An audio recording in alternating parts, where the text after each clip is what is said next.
Bonjour à tous et bienvenue dans ce cours d'introduction à Docker. Maintenant, que faisons-nous avec ce fichier? D'abord, sortons. Nous allons voir dans ce répertoire que nous avons juste un fichier.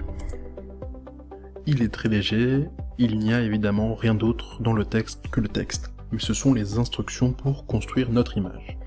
La commande from, lorsque je construis cette image, va en fait extraire cette image Debian stretch de Docker Hub vers mon cache local.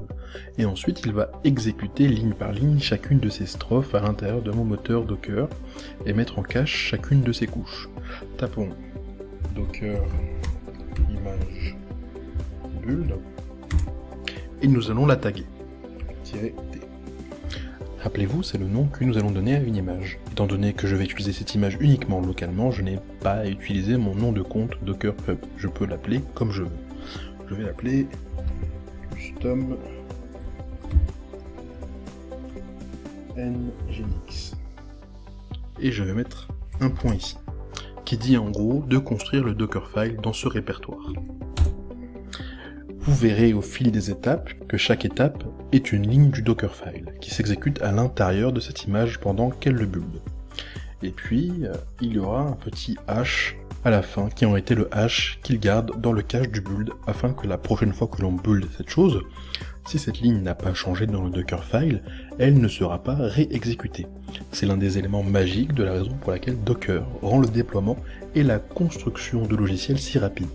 Il est suffisamment intelligent pour mettre en cache les étapes de la construction. Ainsi, bien souvent, après avoir créé une image pour la première fois, et que vous modifiez simplement votre code source personnalisé, sans modifier nécessairement l'application en elle-même, tout ce processus d'installation a déjà eu lieu, donc vous aurez des temps de build très courts. C'est maintenant terminé, cela a pris environ 1 minute. Si je retourne dans ce fichier, je vais ajouter un port exposé supplémentaire. Par exemple, je vais juste faire 80-80. Cela ne signifie pas pour autant que Nginx soit suffisamment intelligent pour savoir que j'ouvre ce port ou qu'il communique de quelque manière que ce soit avec Nginx. C'est juste moi permettant au conteneur de recevoir des paquets sur ce port.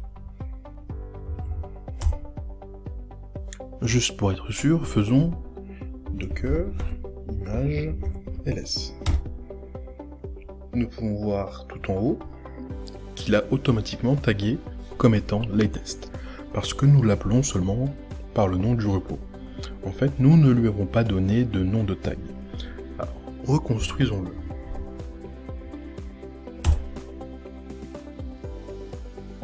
C'était bien plus rapide, non? Cela ne nous a pris que quelques secondes, et vous remarquerez qu'à chaque étape, il utilisera le cache. À partir de l'étape avec la ligne différente, il devra reconstruire chaque couche qui suit.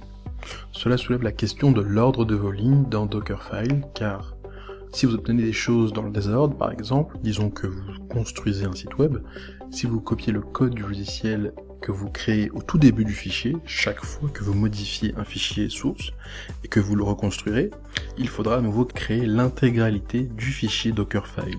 Il est donc primordial pour vous et votre temps de garder les éléments qui changent le moins au sommet de votre Dockerfile, puis ceux qui se modifient le plus en bas de votre Dockerfile. C'est tout pour cette vidéo, mais je vous dis à bientôt pour la prochaine.